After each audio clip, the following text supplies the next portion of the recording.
Bonjour, nous allons parler aujourd'hui des relations entre l'Église et l'État.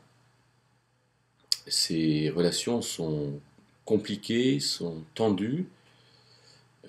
et ça vaut la peine de faire un retour sur ce qu'a pu être l'histoire, et par exemple voir que au XVIe siècle, dans ce siècle de la réforme et de la contre-réforme, de lutte entre les catholiques et les protestants, il y a eu en 1516 un concordat. Un concordat, c'est un traité qui est signé entre l'État et le Saint-Siège pour définir les domaines respectifs de chacun. Et donc il y a eu un concordat à Bologne signé entre François Ier et le pape. Et dans ce concordat, François Ier, qui est en 1515 tout auréolé de sa victoire à Marignan, va avoir le droit de nommer les évêques et le pape leur confère ce qu'on appelle l'investiture canonique comme ratifiant la nomination du pouvoir séculier de François Ier et ensuite François Ier qui va donner ce qu'on appelle l'investiture temporelle. Il y a donc un va-et-vient entre le pouvoir séculier et le pouvoir religieux, mais à ce moment-là, c'est quand même le pouvoir séculier qui prend le pas sur le pouvoir religieux, ce qui n'avait pas été le cas avant. Alors, après la Révolution, et après les grandes difficultés des protestants dans le désert,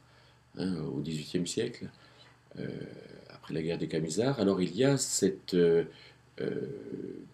prise de position très claire de la Révolution française qui va aller dans le sens de l'autorisation des cultes. Et en 1801, il y a un premier concordat qui est fait entre Napoléon Bonaparte et puis l'Église catholique, et qui va en quelque sorte ratifier le concordat de Bologne, donc où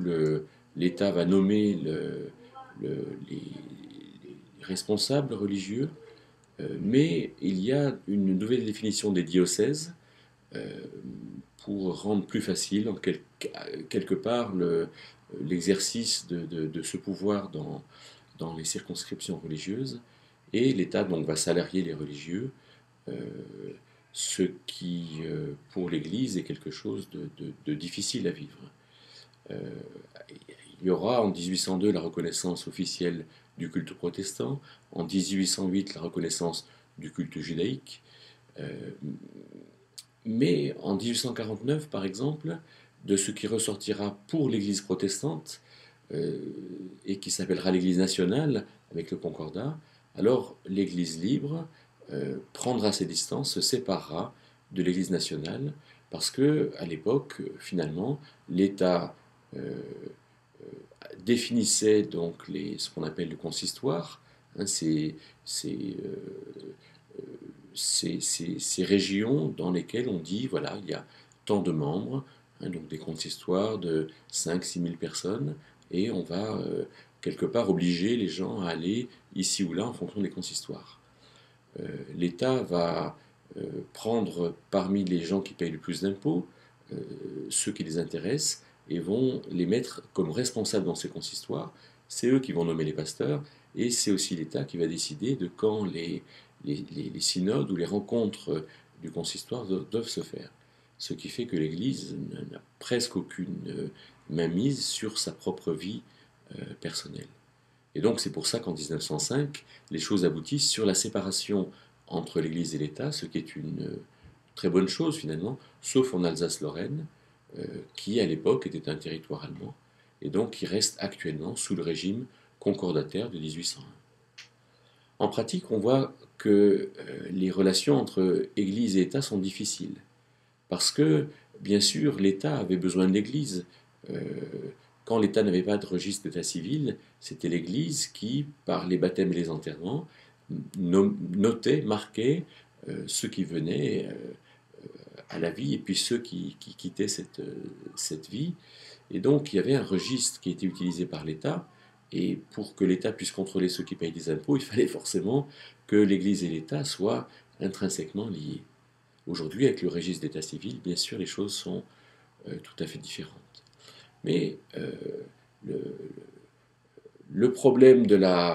aujourd'hui, la séparation des pouvoirs est une chose excellente parce qu'elle permet à tout culte de définir ses propres activités, mais si l'État ne s'occupe plus de l'Église, alors l'Église ne s'occupe plus non plus de l'État. Et le problème, c'est que dans l'État, alors il y a des choses qui, euh, qui sont euh, finalement des occasions de contestation pour l'Église, parce que finalement, les décisions que l'État va prendre, que ce soit pour les retraites, pour le sens, la valeur du travail, pour la famille, pour quantité de situations, pour la vie personnelle, sont des choses qui reposent sur une valeur morale. Et alors, l'Église peut donner un avis qui est toujours intéressant, mais l'Église n'a plus aucun avis prépondérant, un avis qui va influer sur la décision de l'État, et l'État est donc seul pour prendre cette décision. Ce qui fait que la séparation de l'Église et de l'État est quelque chose qui est très bon pour aller dans le sens de l'exercice du culte, mais qui est aussi très bon pour aller dans le sens de l'exercice de l'État, avec la difficulté que finalement l'État va mettre en œuvre ce qu'il voudra faire avec des principes moraux qui ne sont pas forcément ceux de l'Église. Alors que dire, que faire? Eh bien je crois que tant que Christ ne règne pas, alors nous ne pourrons pas avoir un État dans lequel les valeurs morales sont celles de Dieu. En attendant, communiquons, faisons savoir ce que nous pensons et ce que nous avons à faire, mais c'est à l'État de, finalement de régler les questions qui relèvent de l'organisation de l'État et de la vie de la société.